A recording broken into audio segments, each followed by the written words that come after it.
آج ہم پھر سے ایک بار آپ کی خدمت میں حاضر ہوئے ہیں، اور جو آج ہمارا بات کرنے کا عنوان ہے، جو مقصد ہے، وہ ایک کویسچن ہے جو کہ غیر مذاہب کی طرف سے ہمارے سامنے رکھا جاتا ہے۔ وہ کہتے ہیں کہ جب ہم بائبل مقدس کو پڑھتے ہیں، جب ہم اس کا مطالعہ کرتے ہیں، تو ہم لوگ دیکھتے ہیں کہ وہاں پر لکھا ہے کہ اگر تم میں رائی کے دانے کے برابر بھی ایمان ہے تو تم اس پہاڑ کو کہو کہ سمندر میں جا گر تو یہ تمہارا کہا مانے گا۔ تو ہم لوگ یسوع مسیح کی زندگی پر غور کرتے ہیں تو ہم لوگ دیکھتے ہیں کہ یسوع مسیح کئی باتوں کو تمثیلی طور پر بیان کیا کرتے تھے، تمثیلوں میں اپنے شاگردوں کو سکھایا اور سمجھایا کرتے تھے۔ یسوع مسیح نے اونٹ کی مثال دی، امیروں کو کہا کہ امیر کا بادشاہی میں جانا اتنا مشکل ہے کہ اونٹ کا سوئی کے ناکے میں سے گزر جانا آسان ہے۔ پھر یسوع مسیح نے کہا پرندوں کو دیکھو، یہ نہ بوتے ہیں نہ کاٹتے ہیں، تو بھی تمہارا آسمانی باپ انہیں خوراک دیتا ہے۔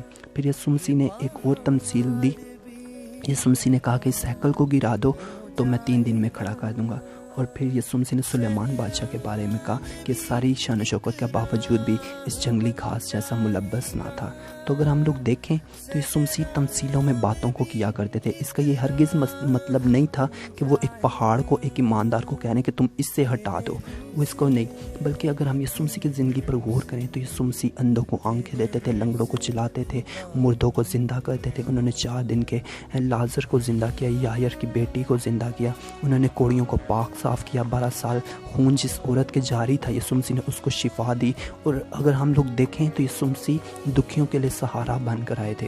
تو اسی لیے یسوع مسیح نے کہا ہے کہ اگر تمہیں رائی کے دانے کے برابر ایمان ہے تو اس پہاڑ کو کہ سمندر میں جا گر تو یہ تمہارا کہا مانے گا۔ تو یہ پہاڑ سے مراد دکھ ہیں، تکلیفیں ہیں، بیماریاں ہیں، لاچاریاں ہیں، اور ہر طرح کی گمراہی ہے جس میں ہم شکار رہتے ہیں۔ تو یسوع مسیح نے ہمیں اس سے آزاد رہنے کے لیے کہا ہے کہ تم ایمان کے ساتھ کو کہ یہ ہماری زندگی سے جاتے رہیں اور یہ چلی جائیں گی۔ تو لہٰذا ہمیں خدا کے کلام کو جاننے کی، سیکھنے کی ضرورت ہے۔